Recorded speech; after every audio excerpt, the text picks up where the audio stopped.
warahmatullahi wabarakatuh.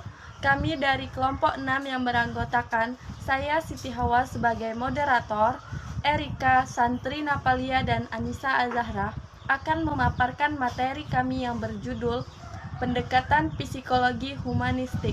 Sebelumnya yang kami hormati dosen pengampu mata kuliah Psikologi Agama Bapak Catur Widya Mungko, SUD M.Hum, dan teman-teman yang kami banggakan.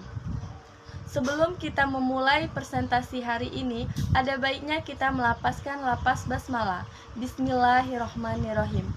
Baiklah, materi pertama yang akan dibacakan oleh Santri Napalia, yang kedua Erika, dan yang terakhir Anissa Azahra.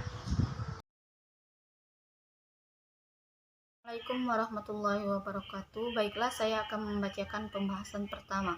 Humanistik adalah aliran dalam psikologi yang muncul tahun 1950-an sebagai reaksi terhadap aliran yang telah ada sebelumnya, yaitu behaviorisme dan psikoanalisis. Aliran ini secara eksplisit memberikan perhatian pada dimensi manusia dari psikologi dan konteks manusia dalam pengembangan teori psikologis. Psikologi humanistik membela kodrat manusia yang telah dianggap negatif dan deterministik oleh aliran behaviorisme dan psikoanalisis. Permasalahan ini dirangkum dalam 5 postulat psikologi humanistik dari James Bugental 1966-1964 sebagai berikut. 1. Manusia tidak bisa direduksi menjadi komponen-komponen. 2. Manusia memiliki konteks yang unik di dalam dirinya. 3. Kesadaran manusia menyertakan kesadaran akan dirinya dalam konteks orang lain. 4. Manusia mempunyai pilihan-pilihan dan tanggung jawab.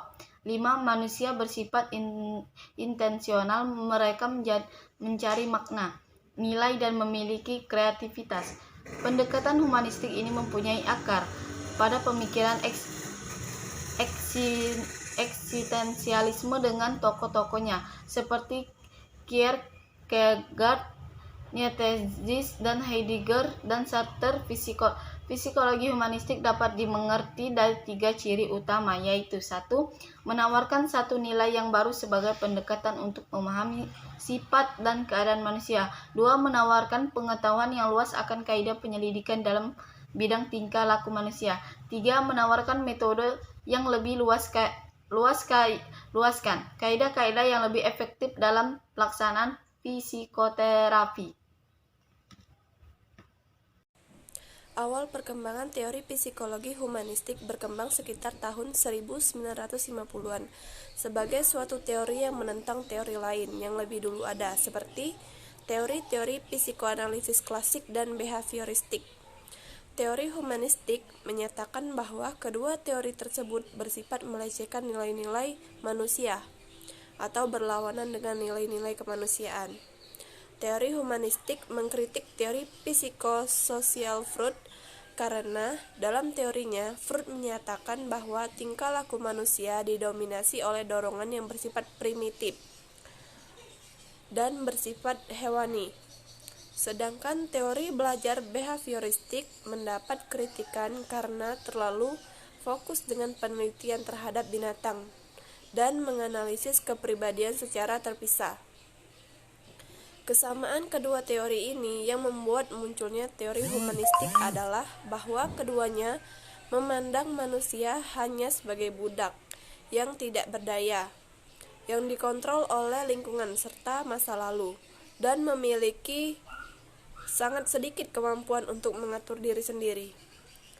Dalam ilmu psikologi, teori humanistik dipandang sebagai alternatif kekuatan ketiga dari kedua teori yang sepanjang sejarah selalu menjadi teori yang dominan, yaitu psikoanalis dan behavioristik. Teori ini dinamakan humanistik karena memfokuskan diri secara khusus pada tingkah laku manusia. Menurut Yusuf Shamsu, teori humanistik dapat diartikan sebagai orientasi bersifat teoritis yang menekankan kepada keunikan kualitas manusia, khususnya berhubungan dengan free will atau kehendak bebas dan potensi untuk mengembangkan diri. Prinsip-prinsip teori humanistik. Menurut Kurt Roger, berikut merupakan 6 dari prinsip-prinsip itu, yakni yang pertama, manusia itu memiliki keinginan alamiah untuk belajar, memiliki rasa ingin tahu alamiah terhadap dunianya, dan keinginan yang mendalam untuk mengeksplorasi asimilasi pengalaman baru. Yang kedua, belajar akan cepat dan lebih bermakna bila bahan yang dipelajari relevan dengan kebutuhan peserta didik. Yang ketiga, belajar dapat ditingkatkan dengan mengurangi ancaman dari luar. Yang keempat, belajar secara partisipasif jauh lebih efektif daripada belajar secara pasif.